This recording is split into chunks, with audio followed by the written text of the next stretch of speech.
Avez-vous déjà demandé comment l'eau que vous utilisez quotidiennement est nettoyée?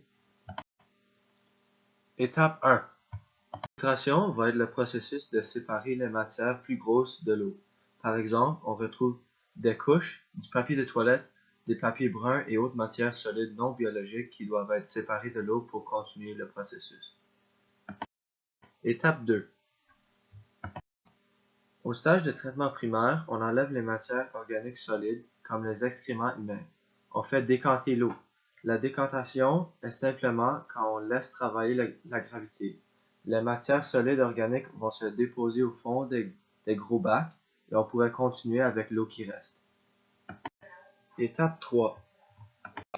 Au stage de traitement secondaire, on pompe de l'air avec des bactéries qui vont aider à décomposer biologiquement les déchets microscopiques. Étape 4. Finalement, on ajoute du chlore lors de la dernière étape du traitement pour encore tuer les déchets chimiques et microscopiques. Ensuite, l'eau est prête à être remise dans la rivière.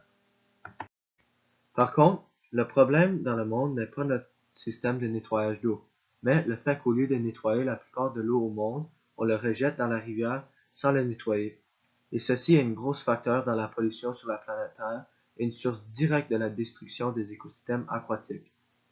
Au Québec, le fleuve Saint-Laurent est le corps d'eau qui reçoit le plus d'eau contaminée par des produits chimiques.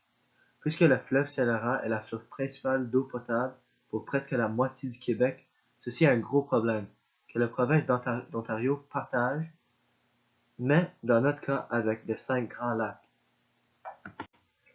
Ce problème n'a vraiment aucune solution aujourd'hui. Le gouvernement fédéral et provincial ont de nombreux plans pour essayer de limiter le déversement d'eau usée dans le corps d'eau canadien. Ce plan consiste de construire plus de sites de nettoyage d'eau, mais ceci va prendre du temps, alors pour le temps présent, le gouvernement n'a pas pris d'action. Mais ces plans vont être très bons pour l'environnement. Si bien suivis, dans un futur un peu distant, toute l'eau qui sort de notre maison va être nettoyée et on va réutiliser 100% plus d'eau qu'auparavant. Pendant que nous attendons pour ce plan de se mettre en action, voici 7 façons de garder ton eau plus propre à la maison, pour que s'il se fait rejeter dans un corps d'eau au Canada, il va moins nuire à l'environnement. Numéro 1. Ne pas jeter des déchets dans le lavabo et les toilettes. Numéro 2. Ne pas jeter de déchets dans les grilles de rue. Numéro 3. Réduire la consommation d'eau en général.